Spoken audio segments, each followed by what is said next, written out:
नमस्कार, मैं बबीता एक हेल्थ वर्कर हूँ और आज आपके साथ सब लोगों के साथ अपनी जर्नी शेयर करना चाहती हूँ। ये सफ़र बहुत कठिन था मेरे लिए और दर्द भरा भी था क्योंकि मेरे पास मेरी फैमिली नहीं थी, अकेले थी मैं। और मैंने अपनी फैमिली तक को भी नहीं बताया। मैं नहीं चाहती थी कि मेरी तरफ से कोई भी उनको तकलीफ़ हुई। तो 8 से लेके मैंने 7 डेज़ ड्यूटी की, 14 तक नाइट शिफ्ट की मैंने कोविड पेशेंट के साथ। देन उसके बाद मेरी 15 से क्वारंटाइन पीरियड था टिल 28 तक, और 29 को मुझे ज्वाइन करना। बट मेरे को 18 को ही सिम्टम अपीयर हो जाते हैं, like sneezing, cough, throat pen. तो मैं डॉक्टर से टेलीफोनिकली पहले कंसल्ट करती हूँ। उन्होंने बोला कि आप दिखाने आ जाओ क्योंकि आपने कोविड पेशेंट के साथ ड्यूटी की है, तो आप एज ए सस्पेक्टेड हो, तो आप ऐसे करो, आप आ जाओ। मैं हॉस्पिटल आती हूँ, मेरे से पूरी हिस्ट्री ली जाती है। देन उसके बाद मुझे कुछ ब्लड सैंपल करवाने पड़ते हैं। उसके बाद मेरा कोविड का सैंपल होता है और उसके थोड़ी देर बाद बोला जाता है कि आपको एडमिट होना पड़ेगा क्योंकि आप अभी एज ए सस्पेक्टेड हो। तो वो थोड़ा मेरी एक लिटिल बिट मैं थोड़ी नर्वस थी। मेरे पेरेंट्स मेरे पास नहीं है, ये बात अपने पेरेंट्स को नहीं बता सकती थी। मैं क्या करूँ, मेरे पास थोड़ा भी सामान नहीं था जो मेरी डेली स्टफ जो चाहिए होता है।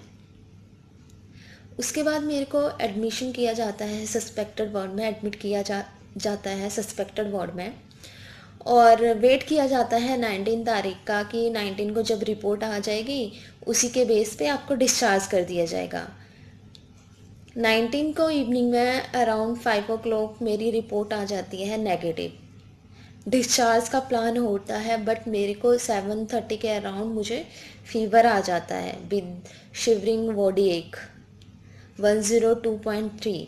और ये फीवर मेरे को 2-3 दिन रहता है, 19 को, 20 को, 21 को। और मेरा सैंपल जाता है 22 को। सेकंड सैंपल मेरा 22 को जाता है कोविड का। ये क्लैरिफाई करने के लिए, ये रिकन्फर्मेशन के लिए कि ये जो सिम्टम अपीयर हुए हैं ये कोविड से रिलेटेड तो थे कि कोविड तो नहीं है। अच्छा, उसका वेट किया जाता है 23 तक। 23 को मेरी रिपोर्ट सेकंड फिर से नेगेटिव आती है और अब जो फीवर भी नहीं था, सबसाइड हो चुका था और मैं टैबलेट और इंजेक्टेबल पे थी। 23 को जब रिपोर्ट नेगेटिव आती है तो मुझे रूम प्रोवाइड कर दिया जाता है और मुझे अंडर ऑब्जर्वेशन रखा जाता है, सिंगल रूम में अंडर ऑब्जर्वेशन रखा जाता है। ये जो कहानी है, ये जो मेरा सफ़र है, जब मैं मम्मा के साथ बात करती थी तो मेरे बताने का मन करता था बट मैं कभी शेयर नहीं कर पाती थी उनसे क्योंकि घर की टेंशन से उनको ऑलरेडी इतनी है और मैं बताऊंगी तो उनको और टेंशन हो जाएगी क्योंकि पेरेंट्स से जब बच्चे दूर होते हैं तो उनको और ज़्यादा फिक्र होती है। तो उसके बाद रेगुलर डॉक्टर आते थे, स्टाफ आता था, प्रॉपर डाइट थी और टैबलेट्स पे आ गई थी। जब मैं रूम पे शिफ्ट हुई सिंगल रूम पे तो उसके बाद मुझे टैबलेट देना शुरू कर दिया, इंजेक्टेबल स्टॉप कर दिए, फ्लूइड स्टॉप कर दिया। तो 14 डेज़ के बाद मेरा सैंपल जाना था। 29 को मेरा 14 डेज़ क्वारंटाइन के कंप्लीट होने के बाद सैंपल जाता है 3rd, और अब मेरे को कोई सिम्टम नहीं था। तो जब सैंपल जाता है और मेरे को आज 30th है, तो उसके बाद अभी मेरे को टेंशन हो रहा था, मैं सो रही थी 4 बजे के अराउंड। तो मुझे टेंशन हो रहा है यार, रिपोर्ट आ गई होगी, अभी मैं कंफर्म करती हूँ क्या रिपोर्ट आई है। तो 5 बजे के अराउंड मुझे पता चलता है कि रिपोर्ट नेगेटिव है।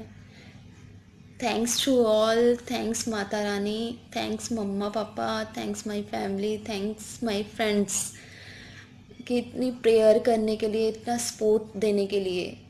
जब पेरेंट्स साथ नहीं होते हैं, पेरेंट्स दूर होते हैं, तो एक फ्रेंड्स ही होते हैं जो हमारा साइकोलॉजिकल सपोर्ट होते हैं। और मेरे फ्रेंड्स ने मेरा बहुत साथ दिया है। तो आज 30th को जब रिपोर्ट आ जाती है तो मे बी अब डिस्चार्ज का प्लान कर रहे हैं, तो शायद अभी इवनिंग में डिस्चार्ज हो जाएगा। उसके लिए भी 3 to 4 आवर्स लगते हैं, या कल मॉर्निंग में हो जाएगा। कुछ और भी फॉर्मेलिटीज़ होती हैं जो मुझे कंप्लीट करके डिस्चार्ज हो जाएगा।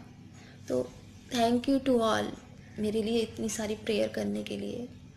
और मैं यही कहना चाहती हूँ कि नेगलेक्ट ना करें। अगर आपको कोई भी सिम्टम अपीयर्स होते हैं, जैसे sneezing, cough, throat pain, breathing difficulty, weakness, numbness, ये न्यू सिम्टम अपीयर हुए हैं,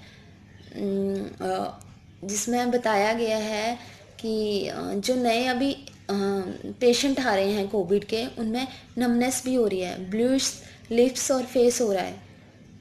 तो ऐसे अगर सिम्टम अपीयर होते हैं तो उन चीज़ों को नेगलेक्ट ना करें, इमीडिएटली डॉक्टर से कंसल्ट करें और प्रॉपर एडवाइस लें और डॉक्टर्स की एडवाइस को फॉलो करें।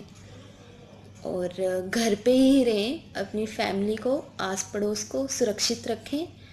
Stay home, stay safe. जय हिंद, जय भारत।